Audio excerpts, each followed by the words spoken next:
evening. Merry Christmas. Welcome to the Queer Edition, which is this month's Sunday session from the National Youth Theatre, curated and hosted by me, Joseph Martin. Over the next hour, you're going to see some incredible original material from LGBTQIA+ members of the National Youth Theatre. You're going to see everything from poetry to monologues and even a lip sync. So some really interesting content coming your way in the next hour. Obviously, if you're watching us on YouTube, you can get involved. Let us know what you're enjoying. Pop some things down in the comments and we'll say hello. So without further ado, let's start with our first performer for the evening, and we'll bring her up on screen. Her name is Izzy, and she's doing an original material piece called You Don't Look Gay. You don't look gay. This voice cuts through. Heads are turning to look at mine, looking for a clue on how to act, but I'll just laugh it off, yeah, and move on to something new. And actually, I will have another. Can you make that too? No, I'm fine. I just need to cool myself down, calm this feeling that grew as I thought to myself, how do I even begin to prove my queerness to you? Because, the thing that you're looking for doesn't exist, because it can't be defined in this list that you can break down and cross off what it looks like to feel, what it looks like to love. It's not what I want to wear or how I do my hair. It's not my accent or my shoes. It's not which loo I choose to use. It's not my posture, my stance, the way I like to dance. And oof, believe me, I will be dancing and you will beg to watch us move. So don't you dare accuse me of not looking gay enough. Enough, man. Yes, of course, it's all of those things, but it's none of them as well. It's a fairly simple idea. I'm just queer as hell, but you don't look gay. Yeah, well, neither do you, but I don't understand what you want me to do. I can lick your pussy if you like. Would that clear things up for you, or would you still be confused because I did it wearing lipstick? Look, I'm gonna be keeping my hair long, and I'm going to keep my skirt short, not to prove some sort of point or because it's what I've been taught, but because it's me.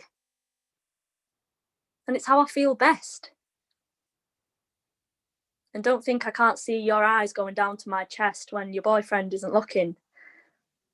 You better sort that out. Because you don't look gay. So what's that all about?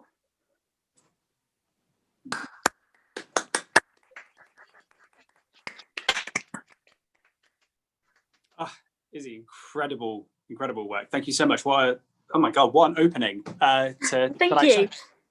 So tell us a little bit about yourself. How do you identify? What are your pronouns? That sort of thing. So yeah, my pronouns are she, her. Identity to me is very fluid. I switch between a few. Normally I'll go with bisexual, pansexual, but for most of the time it's just queer, because I am. Excellent. This is a really interesting point, because I took quite a few years before I knew how I felt about the word queer, because I think it feels like quite a recent thing where our community has very much started to reclaim that word. It's been going on for quite a while, but it's really come to the forefront now, and a lot of people are using it as their identity. The reason for using queer, does that feel a bit more sort of freeing to you than the other terms that people might expect you to use? Yeah, I think that's partly it. And I know that identity and having that label, for some people, it's a fantastic thing, and it means that they're part of a community they can fit into. But for me, it's way more fluid. And I think queer, just as long as people know that I'm part of that community, then that's fine. And I don't need to be any more clear about being queer than that. There you go. Excellent. I love that. Sorry if you just heard some knocking. My upstairs neighbours have got a little puppy, and every time he's excited, his tail would just boom, boom, boom, boom, boom, right on the floor. That's adorable. So cute. So tell us a bit more about You Don't Look Gay. So when and where did you write that? How did that come about? Because the content of that is something that I think probably quite a lot of people in this community can definitely associate with. I've definitely encountered those sorts of people before. Yeah, definitely. And I think, well, for me, it's important that that comment came from a friend. It wasn't from anyone trying to be, I don't think they were purposefully trying to be like malicious or anything. And it happened, I came back from uni one year. I think it was like at Christmas. I met up with old friends who I hadn't seen in a while, and that comment came up. So obviously at the time, you don't respond how you want to, and I think I went home and it was just mulling over my head, and I sort of ended up writing this and adjusting it over the next few months, and yeah, it just came from that really. Yeah, so I think it's not always intended to be negative comments like that, but sometimes it comes across not the best. That's the thing. I think quite often it comes from a good place, and I don't know about anyone else watching, but when I've had that sort of comment made towards me, when I've worked a million and one office jobs in between acting jobs over the years, and when people will say to me, "Oh, I wouldn't have known you were gay," my automatic response was to go, "Oh, thanks," and then you go, "Hold on, why am I taking that as why is it a better thing to be seen to pass for whatever straight is?" Yeah. And then it's that thing of like, I was sort of, that's what came about actually because of that comment. I was like, well, do I want to look gay, whatever that even means? Or is there's no such thing as what it looks like, because you just look like a human being, Absolutely. And it's this whole battle of like, just how do you want to present yourself? And I think it just comes down to just do whatever you want, man. I mean, that seems like a perfect way to end that. Thank you so much, Izzy. Thank you for opening the show. Thank you very much. Thank you. Yay. Great. We're off to a flying start. Then let's move straight on to our next performer, who is Phoebe, who's going to be performing an original poem called A Feeling. Something odd happens when I put on my headphones.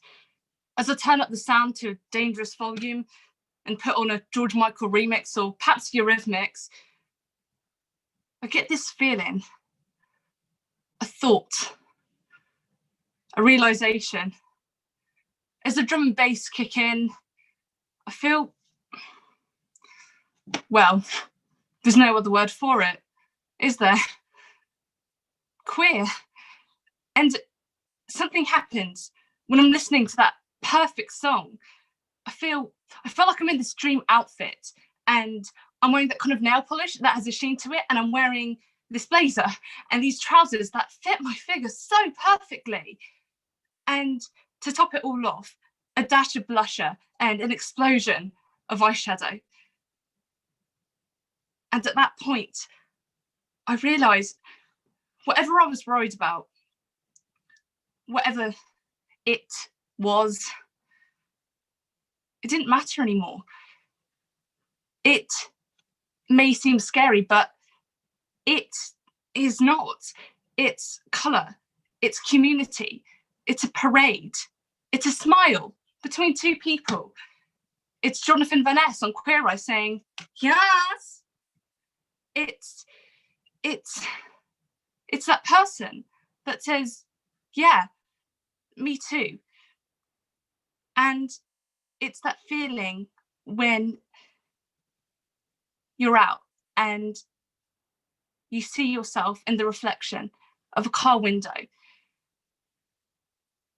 and you stare for a while because you know you haven't seen anything more beautiful than your own reflection being true to itself. Woo! Yes, indeed. Outstanding work. Thank you so much, Thank you. Phoebe. Yes, we know you are Phoebe. What are your pronouns? How do you identify? Okay, so I am she, her. I came out publicly this year, Pride Month, June, when I were, I am still 16. I came out as bisexual, but now after more thinking, I do think I am pansexual.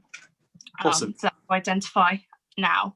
But a lot of the time, just to be kind of more fluid with it, I'd be more than happy to say that I am queer in general. Sure. I think you've touched on something really interesting. So when a little bit older than you. I'm 25. And when I first started hearing the term pansexual and not seeing gender, it was interesting, but I didn't quite get it because I was a little bit younger and it wasn't really being discussed as much. And I think it's a really interesting part of our community, which is ever evolving and hopefully always moving forward, in that the discussion around gender now is not the same as it was when I was sort of coming out and coming to realization about sort of 14, when I realized that I wasn't heterosexual, and that pansexual is far more open and inclusive because we don't have discussions about gender in the same way as we used to. And that's really exciting.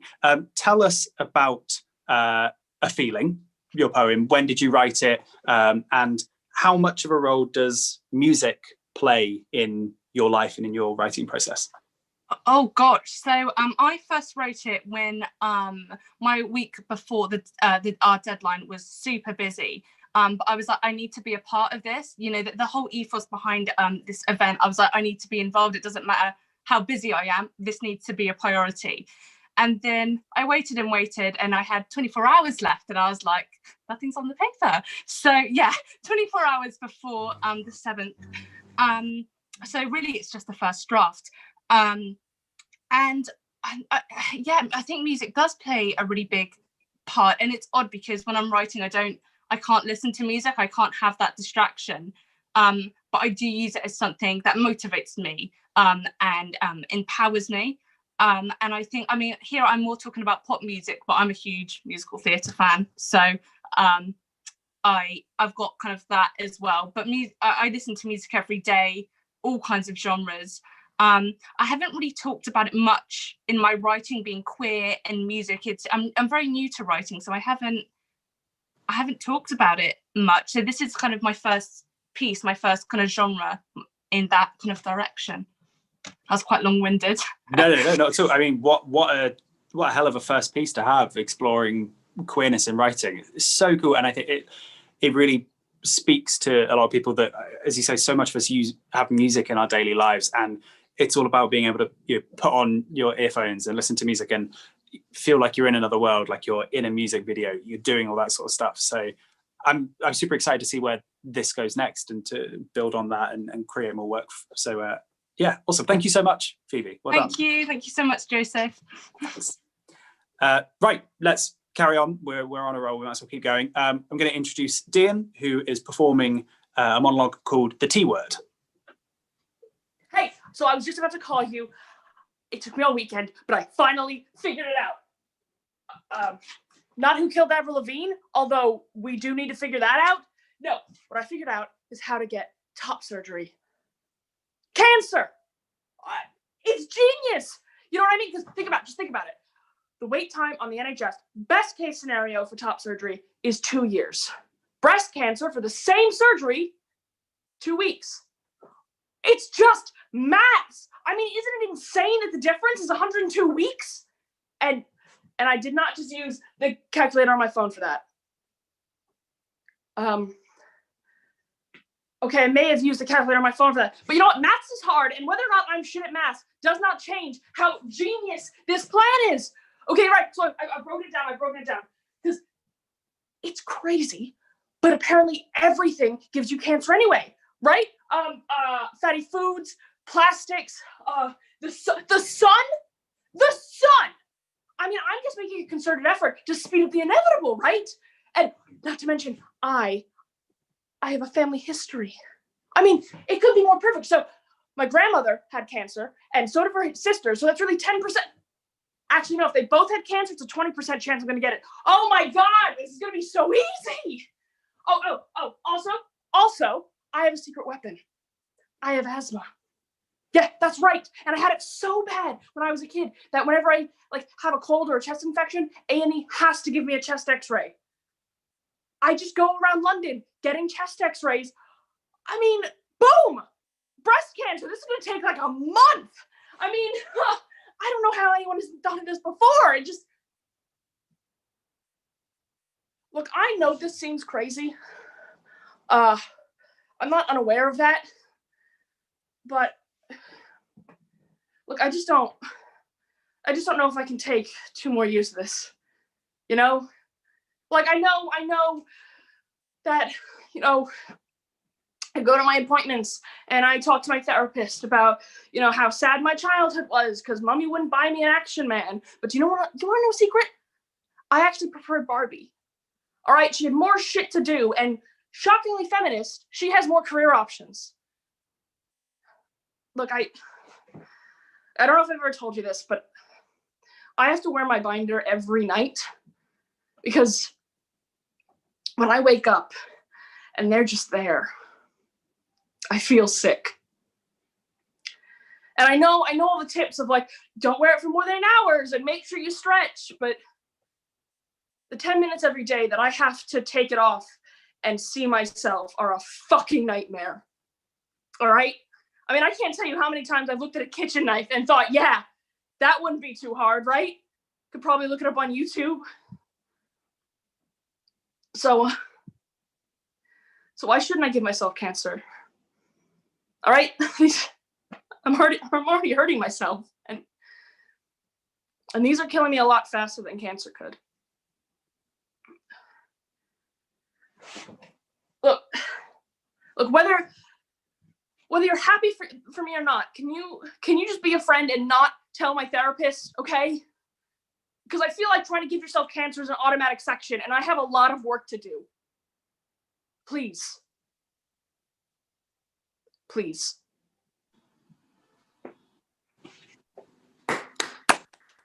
Woo! Thank you. Incredible. Oh, God.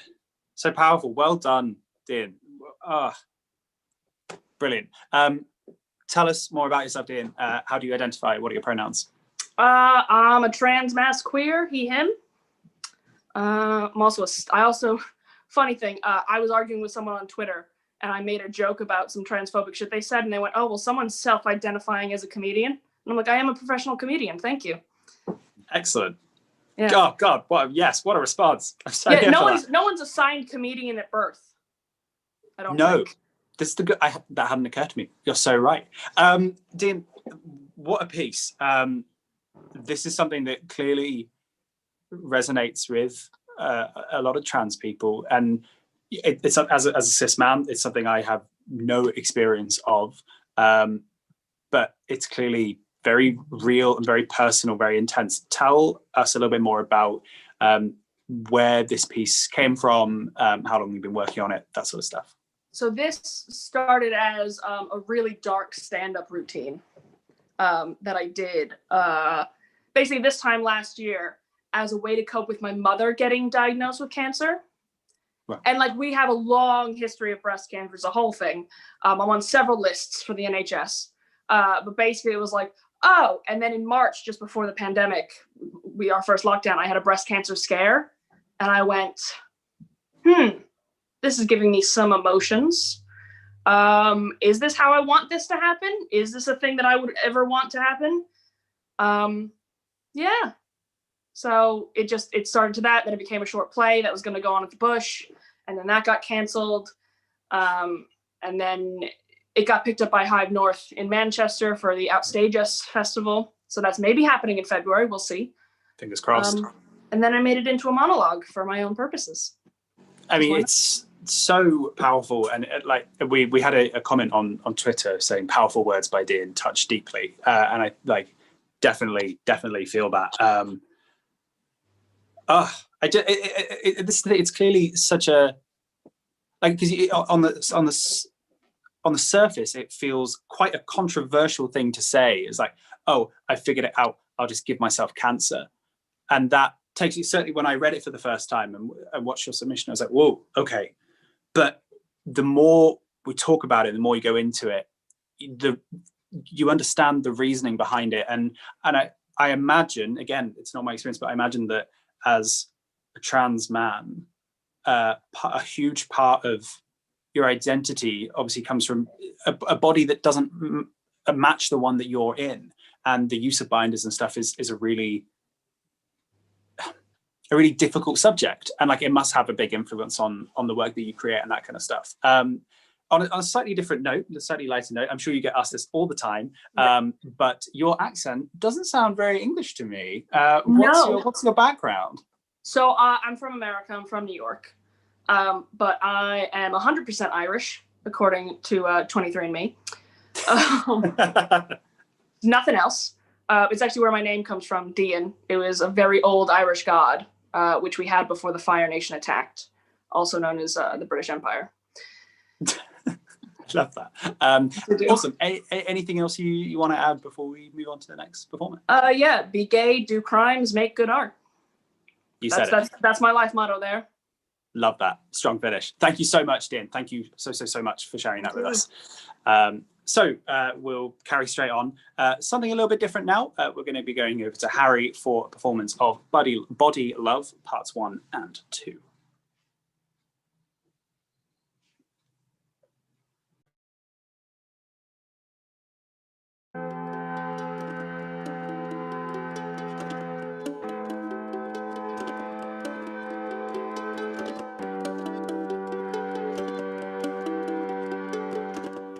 I know girls who are trying to fit into the social norm like squeezing in last year's prom dress.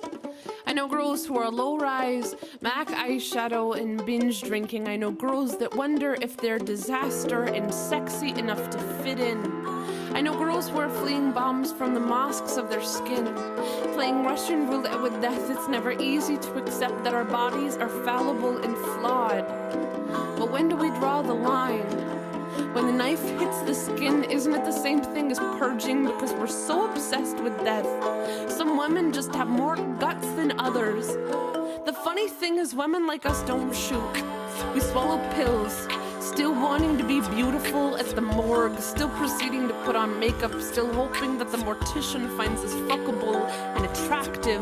We might as well be buried with our shoes and handbags and scarves. Girls, we flirt with death every time we etch a new tally mark into our skin. I know how to split my wrist to reveal a battlefield too, but the time has come for us to reclaim our bodies. Our bodies deserve more than to be war-torn and collateral, offering this fuckdom as a pathetic means to say, I only know how to exist when I am wanted. Girls like us are hardly ever wanted, you know? We're used up, and we're sad, and drunk, and perpetually waiting by the phone for someone to pick up and tell us that we did good. We did good.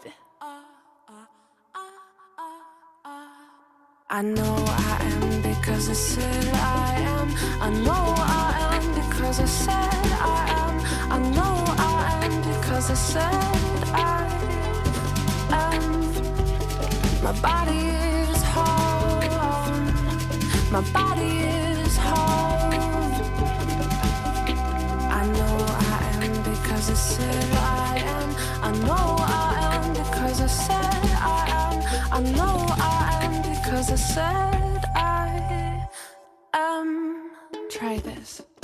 Take your hands over your bumpy love body naked, and remember the first time you touched someone with the sole purpose of learning all of them. Touch them because the light was pretty on them, and the dust and the sunlight danced the way your heart did. Touch yourself with a purpose. Your body is the most beautiful royal.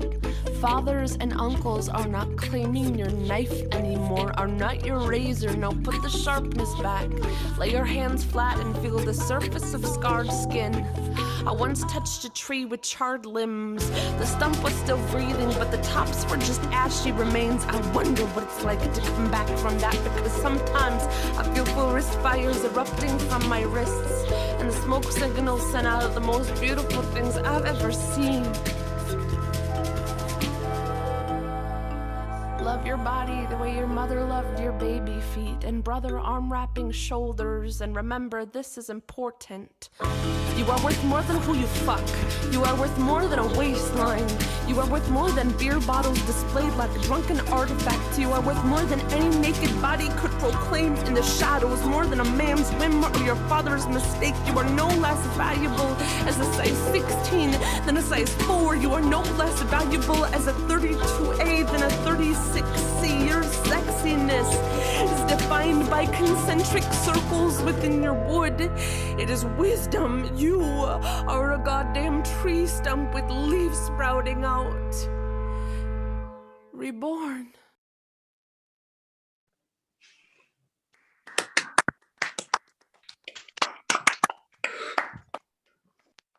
Harry, thank you so much. What a show. So before we go any further, tell us how do you identify, what your pronouns are? So identify as he, him. Yeah. Lovely. I'm going to try not to be the person that almost every interviewer is when they talk to a drag performer and just talk about the hair and makeup, but we immediately have to address the incredible hair and makeup. So tell us about this. So you train yourself in makeup? Do you have lessons? Where does your influence come from when it comes to the look? I mean, baby, in these lashes, these are biological women right here. When I put this wig on, I'm a woman. But I mean, the makeup is all self-taught. So I originally got a lot of inspiration from Dickie Bow, who's a queer performer. And he does a thing called Drag Fabulous, where he's a drag fabulist, where he is the intersection between drag and theatre.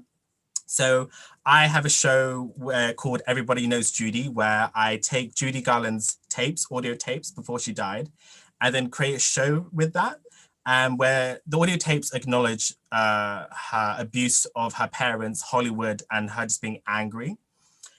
So having this like white clown makeup and then like sad eyes, it's not the drag that we see on RuPaul's Drag Race, you know? It's political drag. I think all drag is political and needs a purpose and a voice. I mean, I can do normal makeup and, you know, do stunts, twirls, flips, dips, tricks, you know, flip this hair. But let me just adjust this bad boy. But I mean, it's all about the politics for me sometimes. I think it's very important right now. And like body image, you know, if I'll just talk about that quickly, like I do an Instagram live sometimes discussing queer issues and things that are happening in the queerdom right now. And so one time we decided to speak about body image and masc versus femme, and how for a lot of gay men, you know, there's a lot of toxicity with body image and how we have to be this idyllic six-pack god gym, especially when Pride rolls around. Every gay is in a gym, you know, getting that pride body. But at what point is it comical and a joke within the community? And what point is it toxic and harming ourselves? And, you know, body image, it's important to love yourself, especially in these times when we aren't going to the gym, we haven't got the time to work out, we're stressed, we're depressed, we've got anxiety. And learning to love yourself during these times is important, I think. Absolutely, you couldn't be more right. And the pride body thing is so real. I mean, there's a lot of, as you say, toxicity within the community sometimes, particularly among gay men, gay cis men, in that if you don't look that way, like if it's not Instagrammable, if you can't be stood outside in the parade like with your shirt off, then it's not worth bothering with. And it's just not true. And it's so unhelpful to have those kind of views. And you're right about political drag as well. And there's such a rich history of drag in the UK as well. And I'm not putting down RuPaul's Drag Race, etc., because big fan, love it, absolutely. But there's so much more to it as well. And I think if people do their research into drag performers in the UK, both historically and today, you know, and it's, I feel like there's never been a better time for drag. You know, the fact that we have Death Drop, a drag-based show on the West End right now, being produced by gay and queer people, what an incredible time. Tell me just briefly, because with this kind of drag where you're lip syncing to someone else's song, you are reinterpreting that and putting across like the message that you want to portray in your performance. How does that process work for you? How do you know what the right song is? Well, for me, like, I find it interesting to, as I said, like the intersection between theatre and drag. So like almost a verbatim style drag performance is really interesting to me. So as I said, Judy Garland tapes, they're on my Instagram, harry.drain. I'll plug myself. Absolutely, do it. But yeah, where it's her audio tapes, is her voice, or lip syncing the voice as opposed to a song. And this for me is like, it was almost like a spoken word as opposed to a full on song, which is quite appealing to me.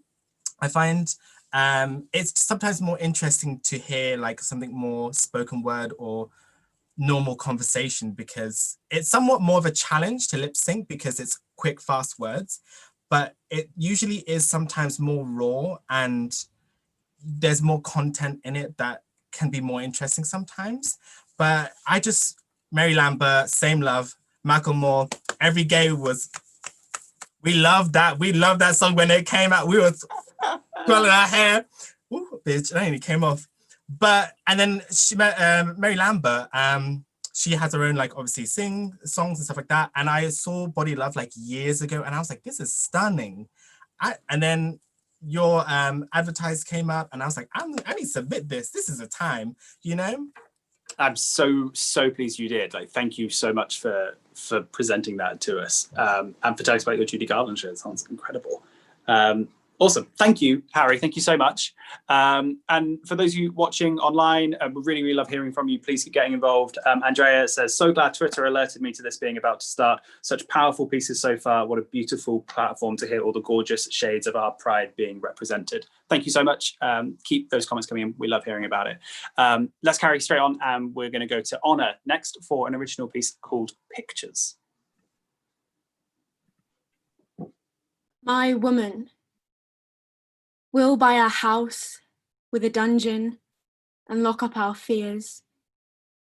We'll spread ourselves across the carpet and toast to hardwood floors. We'll go to Cineworld and you'll tell me your dreams.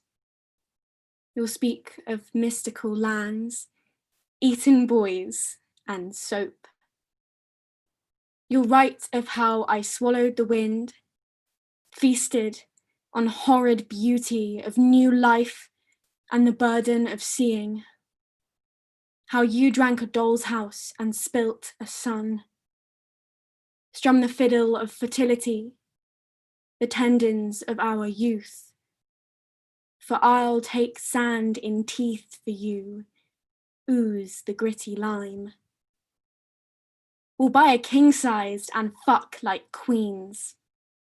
We will wrangle the modern people, the sloppy, fake bastards, the tyrants, strangling menial creations. We'll scam the middle-aged, fear the geriatric, find a guilt that answers to no one.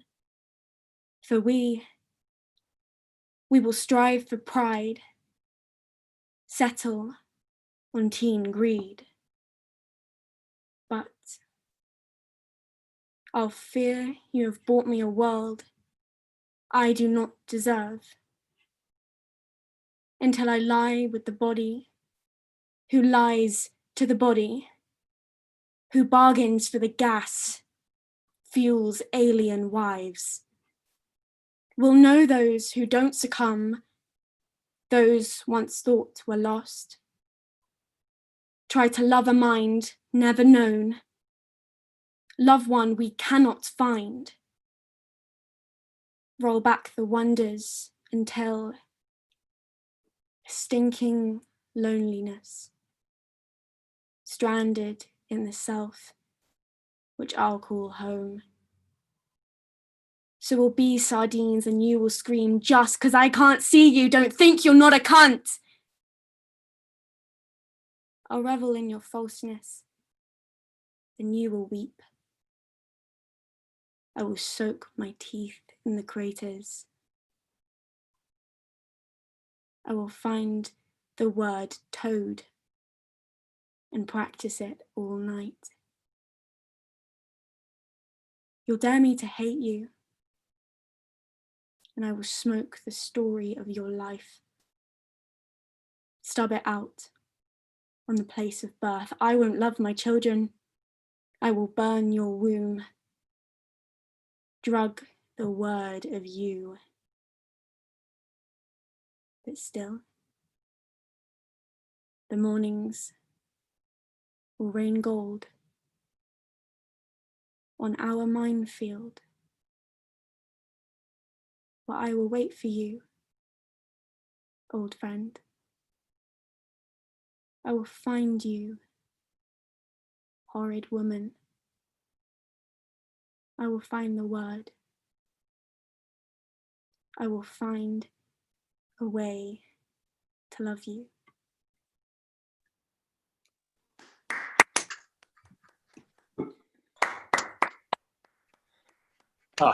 Amazing. Thank you so much, Honor. Tell us, how do you identify? What are your pronouns? My pronouns are she, her.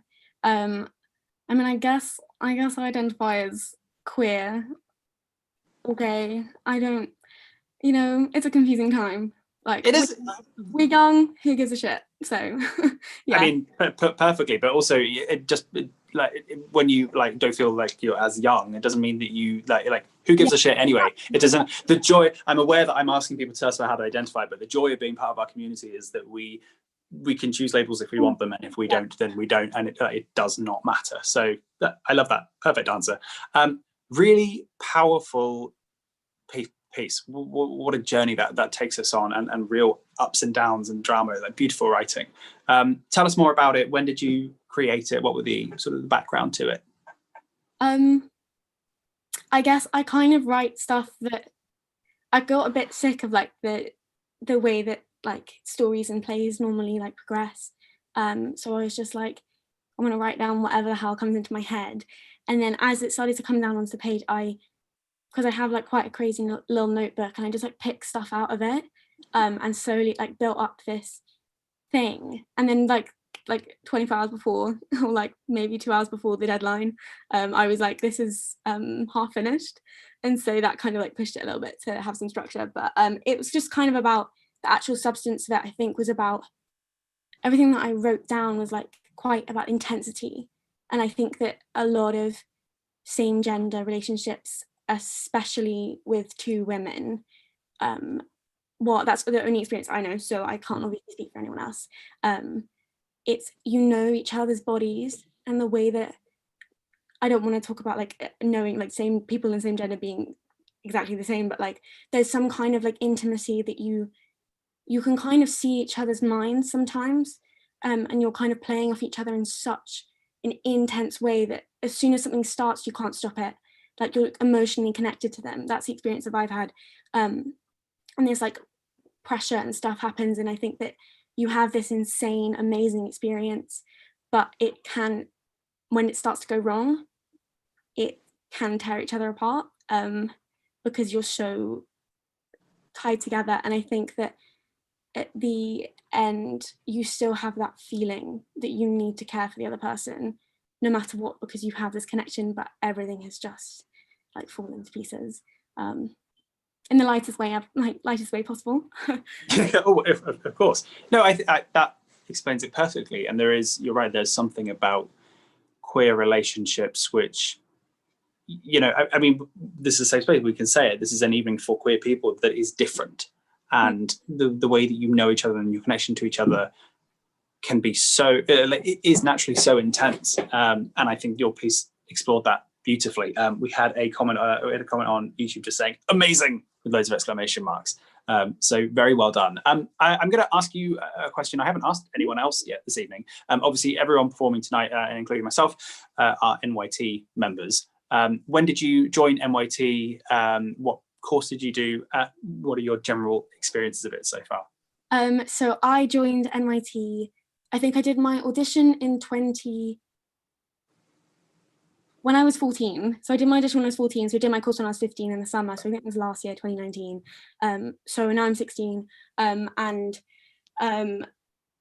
I did my course, absolutely loved it. Met some of the best people ever. And it was just a really special time. And I've only started to really get like really super involved over lockdown, because these workshops that they're running has just like been the best thing ever. And like now I found Yeah, drink water, stay hydrated. I met Nay Murphy, who's about to perform, and his playwriting group, and joined that. And I know you're part of it too.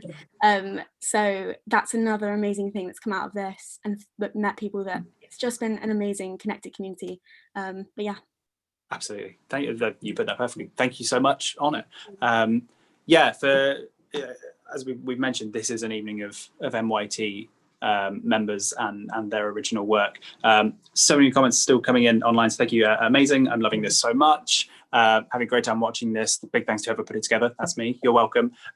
So thank you. Please keep coming, keep all the feedback coming in. Phoenix Heart on YouTube, living for this. I got tickets for Death Drop. Amazing. Let us know how it is. For those of you watching that might not be National Youth Theatre members, you can be a part of this if you're aged between 13 and 25. Go to nyt.org.uk and join the hub and look out for the casting auditions, which are going to be happening pretty soon. Obviously, I'm biased because I'm a member and they asked me to put this evening together, but it's brilliant. It's such a wonderful community to be a part of. Let's carry on with the performances. We're going to move on to Roanna performing a piece called Rainbow Enterprises. Clipboard at the ready.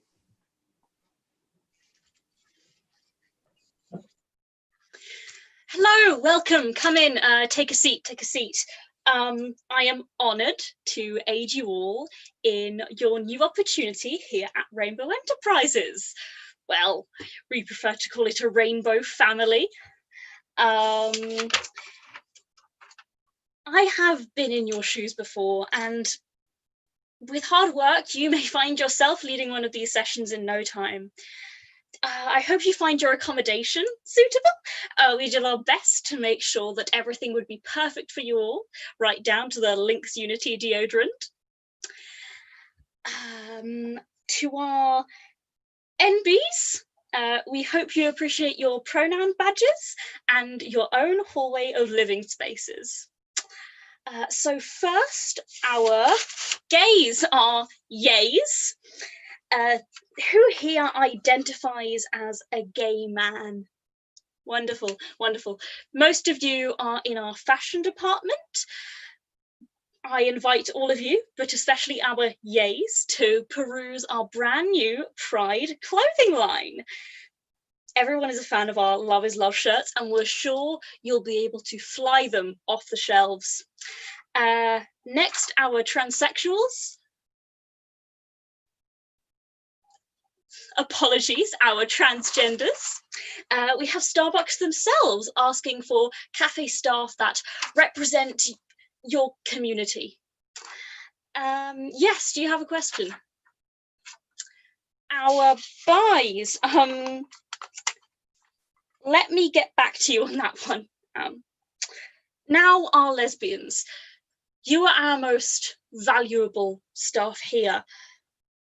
We famously have our specialist permits, which means you'll be working with clientele directly in our various outlets.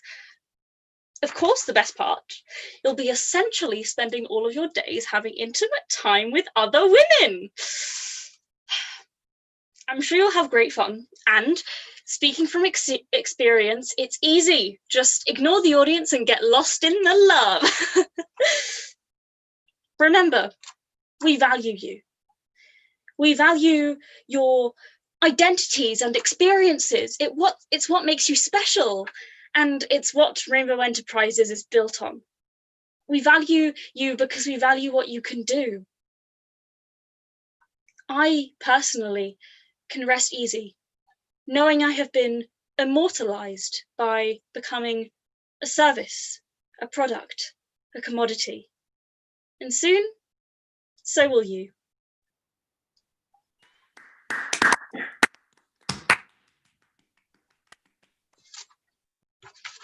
Roanna, thank you so much. Tell us your pronouns and how you identify. Hello, I'm Roanna. I use they, them. I identify as non-binary and queer or lesbian. I'd probably call myself queer, but I find myself a lot in lesbian spaces being the most comfortable. Cool, thank you. This piece feels so real. We touched on Pride earlier briefly with Harry, but also talking about the almost commercialization or corporatization of Pride and the amount of businesses that now represent themselves there, whether that's for their own legitimate interest in supporting their staff, or if it's just as effectively a bit of advertising. This feels pretty real. Tell us about it and your process writing it.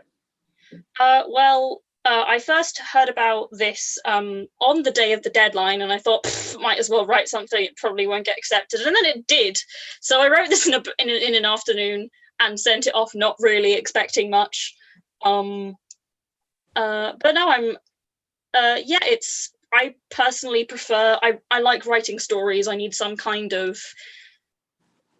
like, you know, beginning, climax, resolution. I can't, it's why I've never been that good at writing poetry. It's always been, I can't think that abstractly. With this, I find myself quite a lot like writing various, I mean, with all dystopias, it's always stuff that's going on in our world today just turned up to 11. So I tried to take the idea of rainbow capitalism and the commodification of queer identities and turn it into something that is genuinely awful. Like, this is disgusting. Like, I remember I showed this to a friend of mine and she immediately was like, oh my God, I hate that. That's disgusting. That's disgusting. I hate it. So I think it had the intended effect on her. Yeah, it's supposed to be, it's a story, but also a kind of a window into what goes behind what happens behind closed doors in massive businesses. I see like companies like Amazon at Pride and stuff, and I just think, you are awful. You profit off poverty and you profit off commodifying queer identities. I remember the entire escapades with the Starbucks advert, where they were like, oh yes, this trans man, because, you know, we definitely support our trans staff. Don't look at any of our history with our trans staff. I have a lot of problems with rainbow capitalism. It's probably the worst part of being queer, I think, that I found, at least, because at least with people hurling abuse at you, can kind of go, okay, yeah, you're a dick, and walk away. With stuff like rainbow capitalism, it's so embedded and it's so difficult to get away from. Absolutely. And I think the beauty of your piece is that it does feel horrifying and awful and almost impossible, but it is very much based in reality. And that is quite how a lot of these sort of almost faceless corporations approach this sort of thing. And that's not to say that corporations can't learn from mistakes and move forward, but it's also about addressing the history that they represent as a company. Amazing. Thank you so much, Roanna. Brilliant work. Thank you for giving it to us. We are running against the clock a little bit. So without further ado, we are going to head to Jack for our next performance for a piece called Do You Reckoning?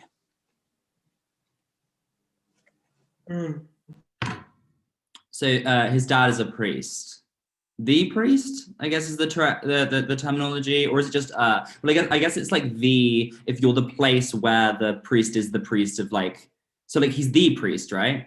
He's the priest of this province, of this church, of this like village. I'm not really sure, but I just had sex with his son. The church we're in right now. His church or the church? Jesus Christ. Sorry. I'm going straight to hell. Don't ask why we did it. We thought it would be hot. It wasn't. This room is like a draft personified. I actually love churches. I mean, I am one for a lovely big window. I mean, look at that. Lovely giant Jesus on the wall, washboard abs. And I've always wondered, like, is it socially acceptable to have like a massive fuck off window just like in your house? Stained glass, right? I don't know. Maybe it's bad, but I've always imagined getting married in a church despite like never going to one. It's just such a nice building. I guess I always just assume that the church hates gay people, right? I mean, I've seen the Louis Theroux documentary, but apparently not. Apparently in the book, it doesn't say that. Or rather, it doesn't mean that, because in some versions of the book, like, it quite literally does say that. But then again, I never got that impression from the vicar in the village where I grew up. He was actually gay himself. I mean, I didn't know that at the time, but he was very soft-spoken and effeminate, and he lived with his very good friend Darren. And then he took 3 days off work when Michael Jackson died. Not that it's gay to like Michael Jackson, it's just immensely gay to take 3 days off work when a celebrity dies. This guy's about to break up with me, by the way. The one with the like priest dad. We just had this huge row about the Bible, because I mean, I think the Bible is interpretable, right? It's a storybook. It's like The Great Gatsby or Dolly Alderton's Everything I Know About Love. That's what makes it sort of beautiful, I thought. It's like about what you get from it, the reader. Like, does Daisy love Gatsby back? Or does Job deserve to have his entire family murdered for no reason, etc.? Surely that's the best way to view it. There's a set of morals and codes hidden in stories about like Jewish children dying in plagues or like whatever, I don't know. This is when he would say, you know, you speak very confidently about the Bible for someone who's not read it. I mean, he thinks that the Bible wasn't just not homophobic. He'd even go so far as to say that it's pro-gay. Like, okay, little Miss Jesus, Charlie XCX, realness. Let's all do poppers at midnight mass or something. I don't know. Admittedly, like, I struggle with this. He said some shit about there being gay representation in the Bible, some mistranslation that changes the meaning of slave. So it's actually talking about like boyfriends. Bring a whole new meaning to Britney Slave for You. But anyway, we have this argument, right? And then eventually we're in this big back and forth. And he said, I don't think you respect me. I think you think I'm an idiot because I'm a Christian. And I was like, no, I don't think you're an idiot for being a Christian. I mean, I think it's silly and a little stupid, but like, you're not an idiot. And like, he got angry. I mean, that was bad on my front. I could have been clearer. But then he said some mean stuff, and he said some stuff that really wasn't fair. He said, it's like you've already made your mind up. But this isn't a mind made up situation, right? It's not about changing your mind, is it? I'm open to having my mind changed about specifics. I'm open to discussions, but like, this isn't Marmite or like a TV show with a slow first season. When you say change your mind, what you're really saying is, are you ready to convert? And I'm like, that's not happening, is it? I'm not gonna become a Christian. And then he would be like, well, why? Well, I mean, nothing super traumatic to me happened, like, as a kid. At the hands of the church, I mean, like, other traumatic stuff happened. I watched Burn After Reading when I was 9 because I was a big Frances McDormand fan, and then was deeply, truly traumatized when Brad Pitt got shot in the face. But like I said, I mean, we had a faggoty vicar, and we did Cats as the Church of England school musical. Like, basically, all we had to do was sing hymns, and then we learned about the creation story as if it was scientific fact. And we went really in on Easter and Christmas. To be honest, like, it was quite a gay affair, really. There was lots of like cutting up paper and making bunting. But I think that's why I find so confusing. There's such a dissonance between the religion I knew, which was basically just like Protestant crafting and like sticking a candle in an orange every now and then, versus the homophobia I saw in like Louis Theroux documentaries and the Daily Mail, and later, crucially, formatively in Brokeback Mountain. But that's the problem I have with becoming Christian now, like as an adult. It's very easy to craft with your children and do a PG version of Cats and sing a couple hymns and stick a candle in an orange and act like the basis for this hasn't ruined people's lives. It feels like the church mutters it under their breath, right? Like, love each other, don't steal, stick a candle in an orange. Also, it's Adam and Eve, not Adam and Steve. And thou shalt not commit adultery. And at the time, I was just like, what's adultery? Because I was a child. I was a literal child. And like, yeah, as I got older, I could acknowledge that there were like cool, fun churches where people like stood up during songs and cheered and shit. But why do you have the choice? I don't like that it can be really fun at times and you can like twerk and take your top off in church or whatever. But then also, like, if you want, it can be like the Crucible and we can kill some poor screaming women. And surely there are like a million ways to interpret the Bible, much like Dolly Alderton's Everything I Know About Love. It's about what you take from it forward as a young middle-class woman living in the big city. When he comes back, I think he's going to break up with me. And I mean, I can't say I blame him. It's quite a big thing to disagree over. Plus, he hates FKA Twigs. And I mean, that's like a real red flag, I won't lie. Fucking no-go. There's been times where I've tried to get behind religion. My grandparents died very close together. I know everyone's grandparents die, and it's like, well, the one death you're not allowed to be sad about. But, you know, it was pretty sad, actually. And they weren't religious. So we just had a ceremony in like a funeral building. And I guess in that moment, I wanted there to be something else, some pleasant thought, like where we would be reunited and my nan would like pull a tissue from her sleeve and my granddad would offer me a Brazil nut or something. And yet there we were in some funeral building, not in a gorgeous, stunning church with a big fuck off window. I never came out to my grandparents. And maybe I'll do it in heaven, right? I am gay. And then they'd be like, we know you were really into Bugsy Malone. So like now my relationship with religion is I just don't mind, which is sort of boring. Like I miss being 17 and violently atheist with a whole lot to say about quite literally nothing. But like I find it confusing when queer people are religious because like, didn't you see what they did? Like it's so jarring to me. He's going to break up with me when he comes back. Oh, shit, fuck.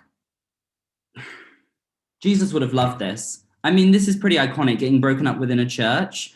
It's very dramatic. Jesus was a sassy man. All that turning of the other cheek. I mean, feeding fish to the 5,000, the man loved a spread. All that bread and fish and wine, like maybe some linen draped around it, all over the Instagram story. Maybe Jesus was gay. I mean, he didn't marry. He had great hair, looked like he was a L'Oreal ad. The man truly knew how to choreograph a troop of 12. And I mean, the hair was great. The man conditioned in more way than one. Is that blasphemous? Jesus on the wall, on the cross, with washboard abs, saying you were, gay in front of your dad, in his house even? I don't know. I've only prayed like a couple times, like when someone's been sick or when I went to Thorpe Park and I didn't think that my belt was down on stealth firmly enough. And ironically, I think I've only ever prayed like really hard once when I was like 13 or 14. And I prayed that I would stop finding boys pretty. And it would be like a phase and please God, like let me be normal. And that was the moment where I turned to divine intervention.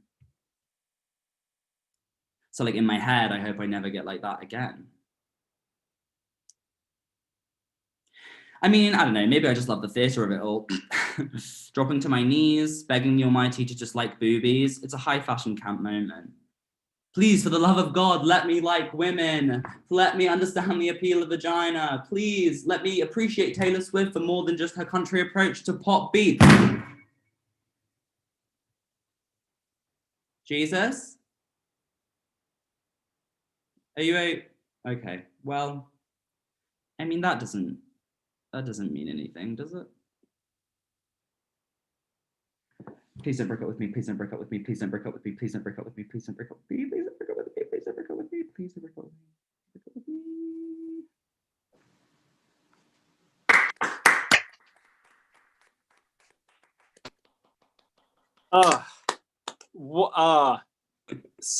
So good. What a journey, such humor, and like the way you handle quite serious issues, but with such a touch of like comedy and lightness to it, really. And then the serious moments really hit. Like, well done.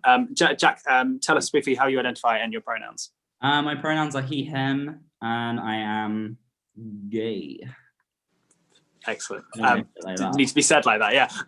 G for some reason. Great. So I know that we're almost running out of time. It was so good. I have to ask you, tell us about where that piece came from and when you wrote it. Right, yeah, I'll be quick. So I originally devised it as like a short film idea where it would be like me walking around a church and like talking about the things that were going on. And it was kind of based on me coming to terms with like my relationship with religion, because I realized I got very defensive and like uppity when I met other like gay or queer people that were religious, and it like didn't make sense to me at all. So yeah, it just comes from like a real conversation I had with a guy, and then like coming to terms with and reconciling my relationship with religion in like a funny way, which is very on brand pour moi. And you did it brilliantly. And it's a very real question that we could genuinely talk about for hours and explore the relationship between being queer or identifying as not heterosexual, and then how religion ties into that, and all the different religions. So it's a real can of worms that we just don't have time to open. But thank you so much. What an incredible piece of work. Thank you so much for doing it. We will move right on so that we finish not too late. And I'm going to introduce Nay to do his piece, The Definition of Charisma. Do you want to know what my paper is about? You are just Sophia. You're Fifi. Your head is colourful. That's why we're best friends. I love your head. It's interesting, captivating, riveting, actually. It is. I feel like when I look into your eyes, I can see something happening in there, like a whole other world is conducting its magic. You're the reason I'm taking psychology. I want to hear your stories, but I can't just sort of become a little person, climb on in there and see them for myself. That's why I wish that you'd write them out or dance them out. Paper. We need to be more specific, less generalization and a diagnosis. It can be quite helpful understand ourselves, but doesn't always need to be as significant as it is. It's a descriptive word to describe a state of mind shared by multiple people. We're just sort of using language to describe the way that we think. And I was just using words to describe the way you think in that red book, but it's indescribable, Sophia. You're indescribable. And I guess I'm afraid that other people are going to use one word to describe you, and I don't want them to see you like that, and I don't want to see you like that, and I don't want you to see yourself like that. I want everyone to see you as the most charismatic, beautiful, and imaginative person that I know. I want us to stop being afraid of weird Sophia, because she is the best Sophia. You're more than friendly and easygoing, Sophia.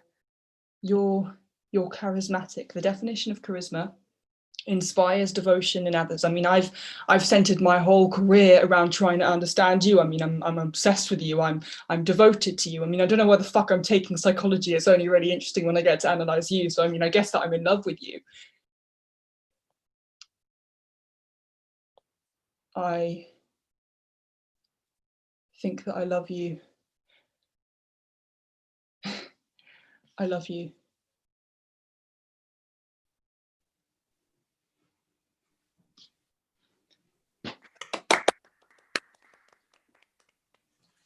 Oh, well done, Nate. What a wild ride in such a short, snappy speech. So Nate, tell us your pronouns, how you identify, and tell us a bit more about the writing of the definition of charisma. Yeah, so pronouns he, him. I am transgender and I am gay. The definition, this is a monologue on the final page of the play called The Definition of Charisma, which is my second play. It's funny because the character's not like necessarily myself, in that, you know, they're non-binary and are in love with this girl named Sophia. But it's mainly, I mean, you could tell it's sort of tackling subjects of mental health, but also it just sort of naturally happens to become queer, I guess, when the writer is queer. I didn't necessarily think I'm going to write a play that's queer, but then it just becomes it. And so, yeah. I think that's the joy of being queer, no? That every work, whatever work we create is in some way queer, and I think that's something to be celebrated. And very quickly, you founded a playwriting group within National Youth Theatre with lots of members, including many people in this performance tonight. Where can NYT members find out more about it? Yeah, so it's called Playwriting NYT, and we meet most Tuesday evenings. You can find out more about it we've now transferred to a Facebook group. So if you look up Playwriting NYT on Facebook, and as long as you're a member, then you're welcome to join and contribute. Brilliant. Nate, thank you. Sorry, it's also linked on the opportunities page of the members board under members projects. So if you can't find it on Facebook, then that's the place to go. Well done. Excellent. Nate, thank you so much. So many lovely comments coming in online. Thank you, everyone. Someone from San Marino watching, Valentina. How mad. I love that. Thank you so much. Sorry, I haven't been able to read all the comments out, but it's really heartwarming to read them. I'm going to hand over to our final performer of the evening, Aidan, giving us an original poem called To the Starlit Girl. To the starlit girl who lines her windowsill with denim and stares upward to a balcony of doves and scientists, each with feathers somewhere in the world, the same they used to write their own thesis. His covered head changed nothing. His tongue would curl up and sleep under the moon, his only forest. You remember the pine prick sting of words you didn't know. A history you didn't remember was being written for you, days upon days, being neither here nor there, but aware, able to stand up by themselves and find a new home, one where we would accept them, because we so often forget what it feels like to be a day on its own, Neither the sun nor moon on our side, trapped in a gradient we never chose to be. How we've dreamed of definition. That girl will be a scientist or a dove, somewhere between the two. The stars were always there.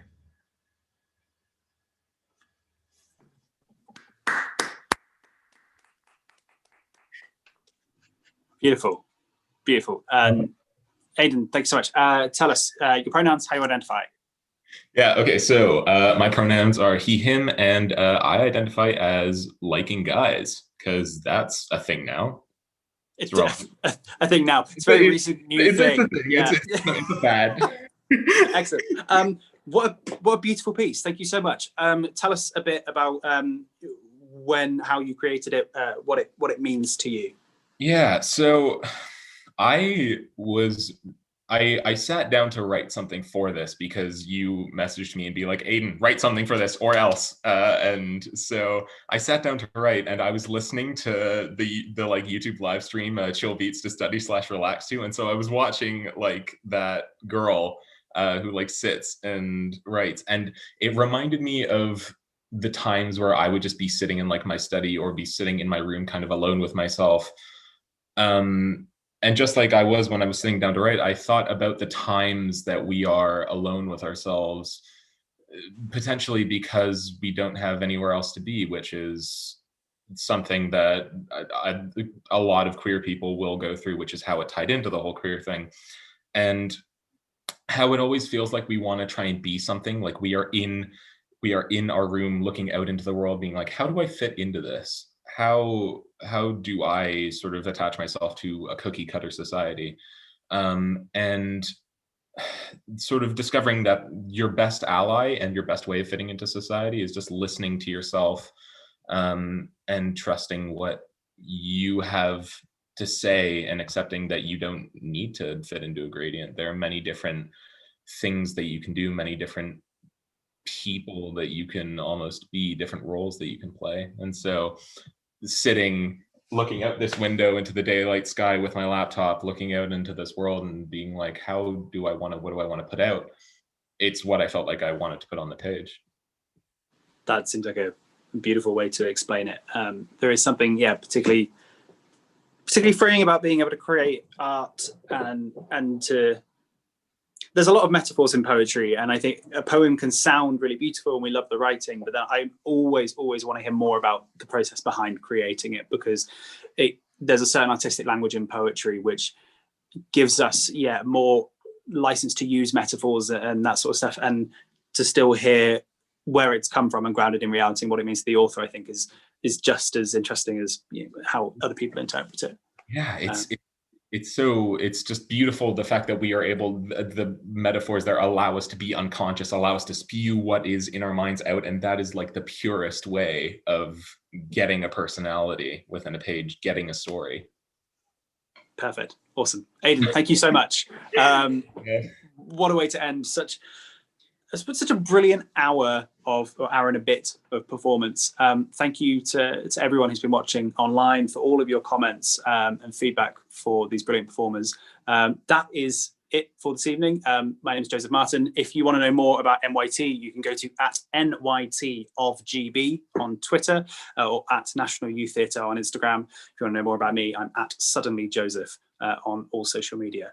And that's about it from me and my sort of 1950s American Christmas TV special living room. I'd like to bring back on all of our performers for this evening for a little wave goodbye, a bow, and we'll see you for the next one. Thanks so much for joining us. Bye, y'all.